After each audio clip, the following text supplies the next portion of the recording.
Hi everyone, I'm Ventus, and this is going to be my video for my opening statements for Bloodstained Ritual of the Night. It's going to be a little bit different than my usual opening statements.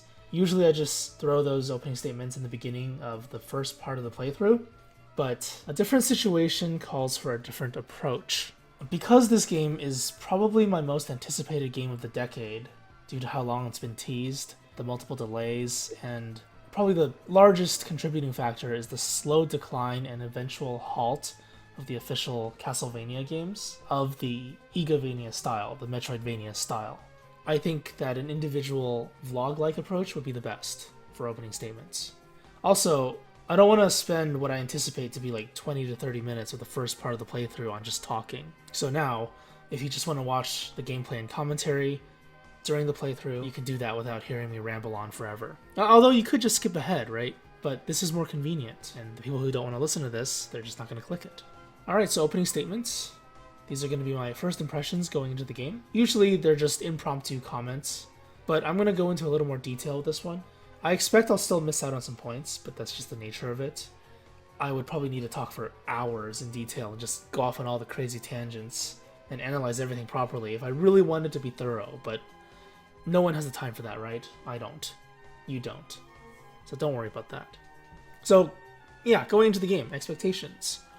Just gonna talk about the gameplay and I guess the relationship between the classic, what people call classic Metroidvanias, because a lot of the people I've noticed that are interested in Bloodstained, that aren't, old fans, old people like me, they're quite young and they haven't really experienced it to the full extent. I think a lot of experience revolving around Metroidvanias nowadays comes from the next generation of Metroidvanias that came after Order of Ecclesia, which is essentially the end of Igavanias as we knew them. So there are games like Shantae, which did exist beforehand, Guacamelee, Ori and the Blind Forest, Hollow Knight. Most recently is Chasm and Time Spinner, which I'll go into some detail about those two. And the list goes on. There's so many of them now. Some of them more traditional than others. Others complete departures, or an evolution of the genre. You could even argue that Dark Souls and similar games was inspired by the kind of gothic dark fantasy style of Castlevania games. The exploration aspect, the subtle storytelling instead of explicit storytelling, atmospheric mood over less linear gameplay, that kind of stuff. And of course the skill-based gameplay that is quite extreme nowadays, which I really like. So all of these are like an evolution of the gameplay since Order of Ecclesia, more or less. And for Bloodstained, I expect this game to actually go back to Order of Ecclesia. I expect the game to be very much like it. Same old Igavania style, because it is an Igavania. It's the spiritual successor of those kinds of Castlevania games, starting from Symphony of the Night to Ecclesia. I mean, you could argue that the Mirror game is kind of like that, but when I played it, I didn't feel like it was the same thing. What was it called? Mirror of Fate, I think? I mean, it wasn't entirely terrible, just didn't feel right for me. It could just be my bias. Yeah, I expect the game to have the same kind of style, but I want to point out a few things in particular that might be annoying. So, usually when I do my playthroughs, they're blind playthroughs with as little information as possible, just to make it so that when I actually do play it and experience it for the first time, you get this authentic reaction. I learn from it, and you learn with me, unless you're one of those people that backseat. Those people are really fun. Amazing. From the teasers that I've seen, which isn't that many, I noticed that Miriam moves in a very Alucard style, the kind of floaty, moonwalking style. The jumps also very floaty, which is very different than Curse of the Moon, which I just finished playing. The kind of brick movement, the brick jumping, really stiff feeling. I actually think that style's really disgusting. If you watch that playthrough, I just didn't like it at all. It took me, I think, 2 or 3 stages to actually get used to that style again, going back to the original classic Castlevania. So the movement in the game, I'm a little bit mixed on it, have always been, because there's a lack of precision, I feel, in the way you move in those kinds of games. And this also ties into how you take damage, like when you bounce around, and the fact that a lot of movement is heavily reliant on sliding, the downward kick, and backdashing, as well as any cancels that you can do, like the jump attack, ground attack, backdash attack cancels in Dawn of Sorrow, I think, you can also weave in a special attack after that. That style is basically what defines combat. Like, that's the core of Igavania style combat. And I seriously wish it would, not do that anymore. And that's too much to ask for because that just makes it a different game. But you have so many more modern examples now, like Hollow Knight. I like to use Hollow Knight as an example because it was such a good game. Silksong coming out soon. Can't wait for that. Now, that's not to say that the style is bad. It's just, it feels dated for me. I feel like they could make improvements on it, like improve the amount of cancels, weaving in combos. And if they do actually do this, I would be very happy with that. Hollow Knight didn't really have combos, but, I'm just using that as an example because I love that game. My biggest fear is that they're just going to go with the safe formula instead of trying new things. And the other part of that is that because this is a spiritual successor, I feel like they're going to be targeting that exact audience that is happy with the old style, complacent even. So I would be in that target demographic. But, I try to keep an open mind about new innovations, improvements to gameplay and game design in general, and I would like to see more new things. And I always call it greedy for me to expect that. But we didn't get to where we are today in terms of the evolution of game design by just being complacent. Improvements must be made, and I actually don't expect the game to have improvements, which is kind of sad to say. And that actually does contribute to my lower expectations for the game. I don't expect the game to be that great. Now, I'll talk about that a little bit more as we go on with this. So, the hyper-loyal fans that are okay with the gameplay mechanics, and the new ones that think of Igavania in the DS era and the GBA era, and Symphony of the Night as classic Castlevania, I think they will be happy with this game, because it's very familiar to their perception of it. And I think I'll be happy with it too, as long as I just shut off my brain and play the game and have fun with it instead of critically thinking about it. And yeah, that's hard for me, but I can do it. I did that for some games that I played last year. So another thing that actually changed in the last week after playing Curse of the Moon was the music expectations. Now, I knew the music was going to be good. Michiru Yamane is really amazing. Her work is just beautiful. One of my favorite composers. But after playing Curse of the Moon and listening to some of the music, I was tempted to spoil myself and listen to Bloodstained music, which I usually don't do. It sounds weird for some people I know. It's like, oh, why wouldn't you do it? Or why don't you watch the trailers? I just don't do that. That's just my style. It's for the authentic, as blind as possible playthrough. But yeah, I did listen to some of the songs, and geez, they are pretty amazing. A game that I played recently, and was actually my favorite game of last year, 2018, was Monster Boy and the Cursed Kingdom, which is a Metroidvania of the Monster Boy variety, which is different than the Igavania style. And Michiru Yamane actually composed some music for that area, and there's this castle area in that game. Funny, right? It's a castle area that has this very, very Castlevania style song, and it does sound like something from Bloodstained. Or the other way around, I guess. Doesn't really matter. It's her music. It was awesome. I loved it. So, yeah, the Bloodstained music is that and more. I think there are some other artists as well that are working on the soundtrack. And the 3 songs that I listened to, didn't want to listen to too much. I'm going to bring them up right now. Actually, the one that's playing in the background right now, I don't hear it because it's a recording. YouTube videos are recordings. Did you know that? Some people don't. The one right now is called Voyage of Promise. And this is the one that plays during Sunder the Night in Curse of the Moon. It's amazing.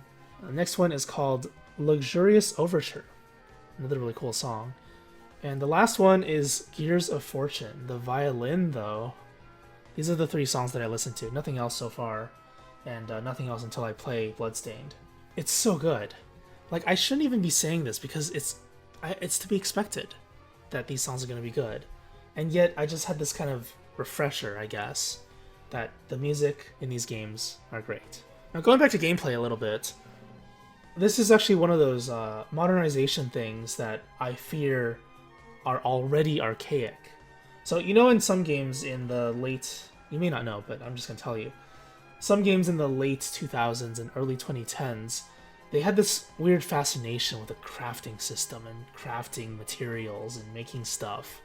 And some games that were in development during that time, and were in development for a long time, like this one, they were inspired by those kinds of games because people are like, oh yeah, people like this kind of stuff where you just gather random items and you craft them into things, and in general they're not that useful, but then you can still do it because people love crafting. It's creative. The crafting systems in a lot of games from that era were pretty stupid. Like The Last of Us, one of my favorite games of all time, in terms of story anyway, because the gameplay wasn't that great, had this ridiculous crafting system that was really pointless. There's a game I'm playing right now, A Plague Tale: Innocence. It's a crafting system in that game as well. The crafting system in that game actually feels a lot better. So this is like the refined version that you see in games like Horizon Zero Dawn, where you can actively craft. The crafting is actually meaningful to the gameplay for more than like one encounter, and you have to make meaningful decisions in terms of the item usage. And it actually does matter. But still, there are still some problems with this style because certain items are more coveted than others, and that creates a problem. How do you know, especially during a blind playthrough, which things to craft? This kind of mentality is actually an element of game design, which most people don't think about. During the first playthrough, and since a lot of people just go on wikis and look at walkthroughs or whatever nowadays, it's been like that for the last decade, and that's actually, this is a tangent. This is actually why I do blind playthroughs, because I hate that so much. It's not the way people used to play games. It's not the way I played games when I grew up and still do, where you play the game blind and you do things the way it's presented to you, which depends on the developers. If they present it in a style that is very clear and it actually teaches you about the game and gives you decisions that you make, intelligent decisions that you have to choose from, then it's good game design. But if it's just like, you have these 5 options, you don't know which one's the best, they're all basically the same, why does it matter which one you choose? And if there's one that's clearly obvious, it must be apparent that it's clearly obvious. But then if you do that, then the other choices are meaningless. So there's a little bit of conflict here. Which one is it going to be? I don't know. If the crafting system is like this. Now, I don't even know much about the crafting system. I just know that there is one. It's like alchemy or something. So I could be completely wrong on this. And I expect it. And, I always say this, I always hope that I'm wrong about negative expectations because I want the game to be good. So that's the thing I'm mostly worried about going into it. Everything else I don't really know about at the moment, so I can't really say much about that. This is one of those, like, missing some points probably. I'm probably going to finish recording this, edit it, and realize, oh, I should have mentioned this. But since it is blind, I don't even know what else I could talk about. That's why, in general, the opening statements are so short and the closing statements can be like 40 minutes long, if I do decide to talk a lot. So, I'm just going to move on then from my expectations and stuff. Talk about the pricing. The game is $40 USD. This is an expensive game by today's standards, and I always use the scale I call the Hollow Knight scale, where you pay like less than $15 when it goes on sale. Especially, it's like $7 or something. I don't even know. I should really actually check that at some point, but yeah. The point is, Hollow Knight gives you like 30 hours of gameplay. If you rush it, maybe like 20 hours. But then there's also free DLC, so another like couple hours for that much money. That is crazy value. Now, on the other hand, this $40 price tag is very similar to the price tag of games 1 to 2 decades ago. So, if you were to buy Castlevania Dawn of Sorrow for the DS, back in the day, not now, now you gotta pay like 100 something bucks for a new version, new copy, it would be $30, I believe, if I recall correctly. I didn't buy it right away, my copy of it, but yeah, I think it's around that much. Nowadays you can get them for like 40 used, up to 100. They're really expensive, and then certain games, like the double pack with Aria of Sorrow and Dissonance, it goes for like $100. It's really expensive, but yeah, those are for collectors, not really for people who just want to play the game. So for this one, $40 price tag is actually quite expensive for the genre nowadays, because you can get these kinds of games for anywhere between 10 to 30 at full price. And you would still probably get about 10 to 20 hours of gameplay, especially if you go for like a completionist kind of thing. But I think this price tag is pretty fair, just, factoring in both aspects of it. Because of this price tag, I expect the game to be long and detailed, because you want to get your money's worth, right? You don't want to pay like $100 and get 2 hours of gameplay. It's terrible. Or I'm gonna throw one of the games that I played recently, not recently, but a while back, under the bus. I think it was $15 for 2 hours. If I rushed it and didn't make mistakes, it would have been like 1 hour for $15. Not gonna mention which one. If you've watched my playthroughs or you've been following me for a while, you probably know which one I'm talking about. It's probably one of the worst, the lowest value games I've ever played. And it sucks to say that because the game was actually fun. That's actually the unfortunate part. If the game were longer, it would have been great. So this does actually matter, how long a game is. It's not just quality over quantity. It's both. Like, why would you only consider one instead of both? It doesn't make any sense, but people like to do that because they like to do what's called splitting. They do black and white stuff. But it's not like that. There's more nuance to it. You have to consider both things. They're both important. So yeah, I want the game to be good in both those aspects, both the quality and the quantity. And I hope that this price tag is justified. So I'm going to talk about some recent Metroidvanias, some in more detail than others, because they're more loyal to the Igavania formula. And I'm not going to talk too much about the Metroid-inspired ones. Like, I just played Gato Roboto. That's definitely Metroid-inspired, because you're a cat in a suit that looks like Samus's power suit, and it's outer space, and that kind of stuff. And you shoot things. So instead, let's turn back time, talk about Time Spinner. So Time Spinner, if you watched the playthrough and you heard my closing statements, I went off like crazy on that game for two reasons. The story and writing were atrocious, and the Ecclesia formula was so obvious, it was like a giant slap to the face. And it wasn't bad because of that. Just ignore the narrative elements, play the game for Ecclesia elements. It's a great game. It's one of those turn off your brain games. It's very, very loyal to Ecclesia to a fault. So it uses Ecclesia's glyph system in the form of orbs, where you have alternating attacks. Sometimes you can combine them to do stuff. And what the game does in terms of, like, you know, mimicking it to a fault was it kept the pause plus heal element in the game. And that really bugged me because it's like you turn back time. Funny, right? You know, because it's a time manipulation game. You turn back time 10 years, and Order of Ecclesia does the exact same thing. The menus actually look just like Order of Ecclesia, where like your items cap out at 9, and then you have like a health and mana thing, and then it shows your condition. It's basically Order of Ecclesia. Even the female lead is inspired by that. And I'm not saying that the female lead or some of the themes in that game are bad. It's just the way they presented it was pretty bad. It's too forceful. But that's not gameplay, that's the narrative elements. I just thought I would mention that, because people like to get offended by these kinds of things. So that game, it did improve on some formulas, like the teleporting was nice, and the new addition of time manipulation was really cool. So those are the ones that I want Bloodstained to focus on. Don't make the game so fiercely loyal to something old, and neglect adding new things that are actually innovative and fun for the player. You're not doing anyone a favor by doing that. If I want to just play an archaic game, I would just, you know, load up my DS and play Ecclesia. Actually, I did do that last year, because while playing those Metroidvania games, I'm like, oh wow, I just want to play these games again. And I did it again. It was fun. I loved it. So give us something innovative. Now, I think the biggest perpetrator of this was Chasm. Chasm was one of my most anticipated games at the time, because it was really fun. And that was one of those games that I actually didn't do a blind playthrough of, because when I first heard about it and I got into early access as one of the backers, I just couldn't stop myself from playing it, because it was like, I don't know, 7 years since, no, less than that. Ecclesia was 2008? I can't remember. And then Chasm was 2014. So 6 years. Let's just say it's 6 years.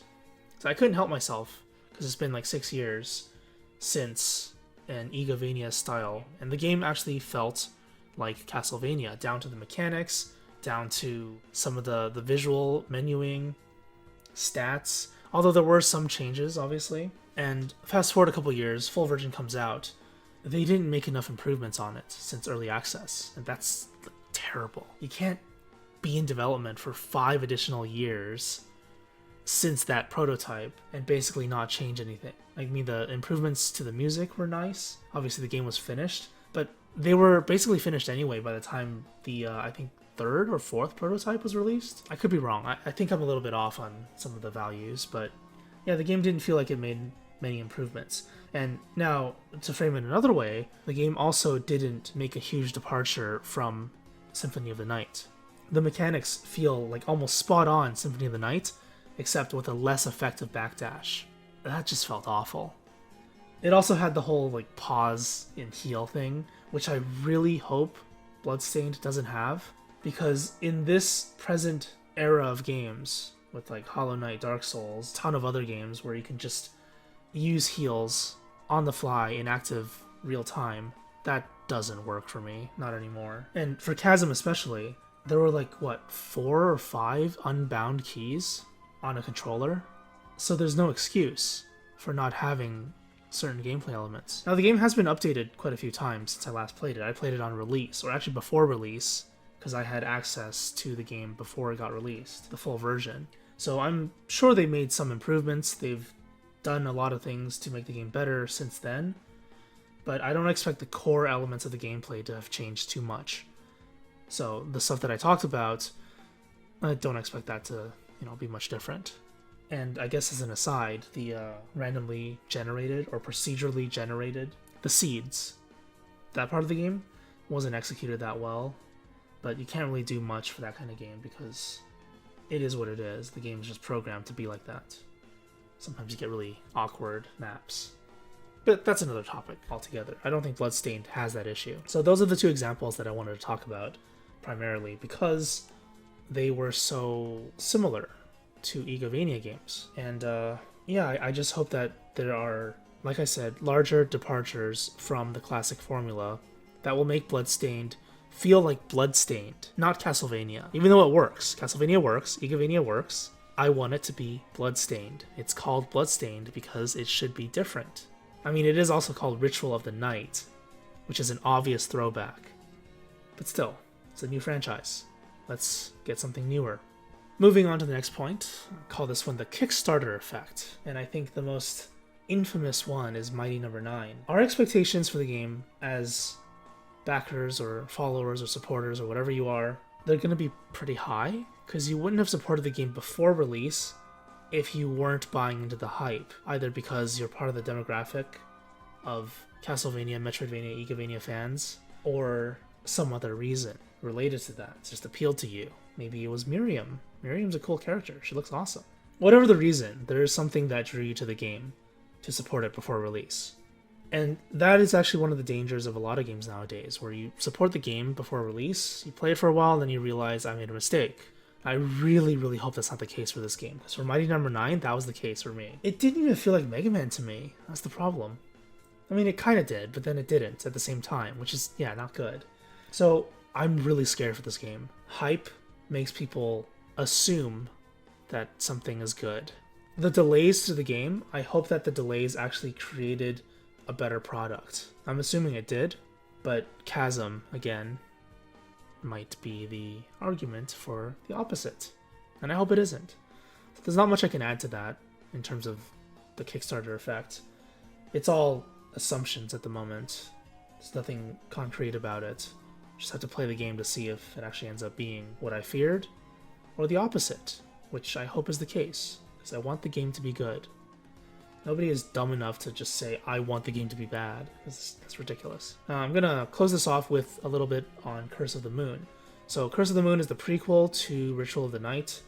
After playing it, it hyped me up for Ritual of the Night, but it also had a bunch of unanswered questions. And I should preface this by saying that I didn't actually complete Ritual of the Moon completely. I didn't get the true ending or the bad ending, I just got the normal ending and stopped. But I did look up a little bit about it, which is usually what I don't do. But I did it for this game because I'm pressed for time. And apparently, spoilers. So, spoiler warning. Gonna wait a little bit. Spoilers. Zangetsu succumbs to the Curse of the Moon. Miriam, Alfred, and Gebel have to save him. Something like that.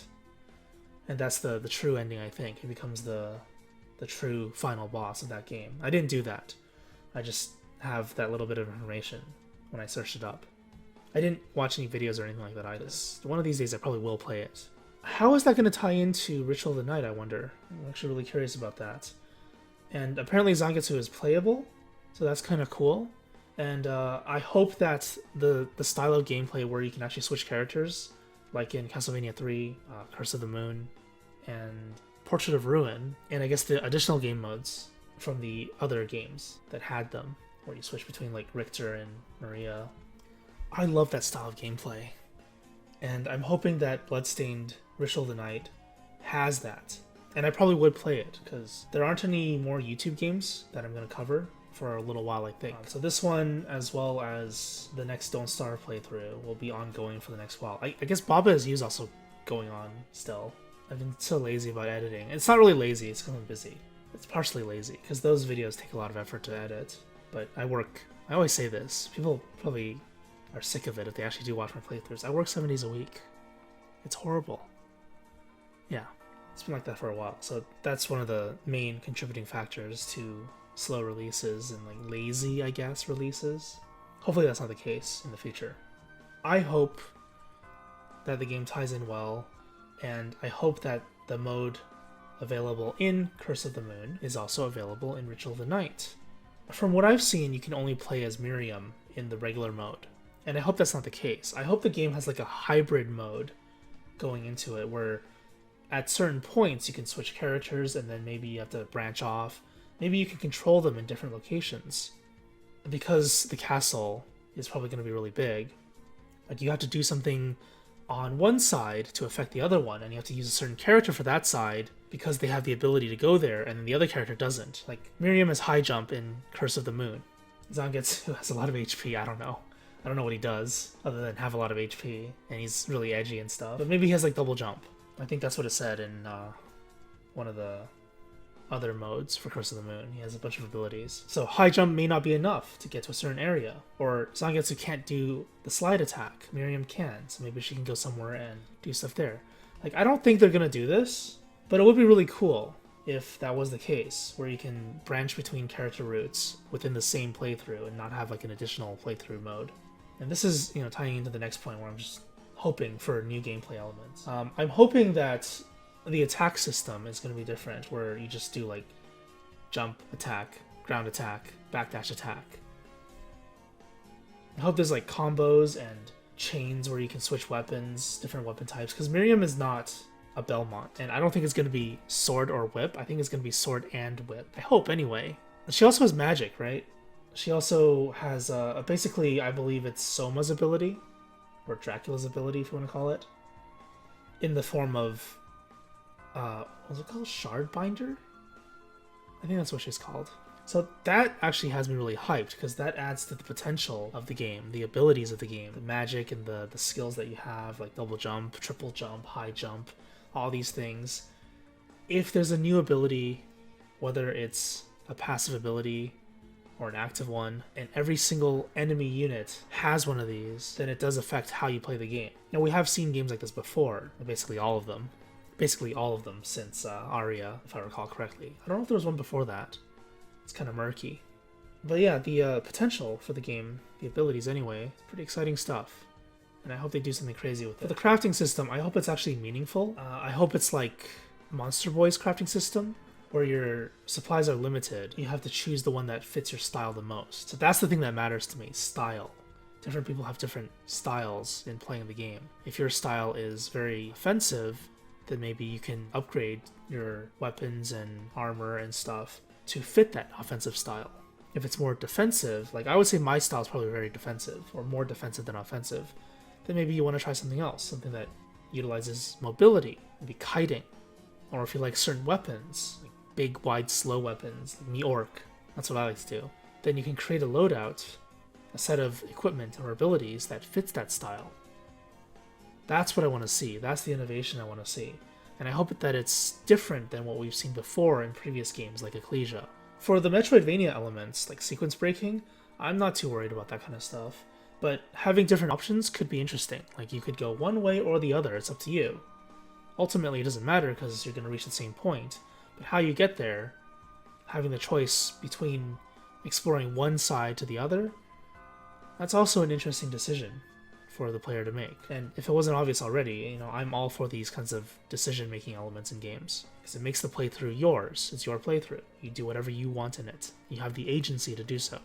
So yeah, I think that's the end of the opening statements. I don't have too much more I can add at this point that I know of. Hopefully the game is good. Very, very hopeful for that. Hopefully it doesn't disappoint. Hopefully it doesn't pull a mighty number 9. Hopefully it is very different from Castlevania because it is Bloodstained. And hopefully, probably most importantly, it's a lot of fun. And with that said, on to the game. See you there. Bye-bye.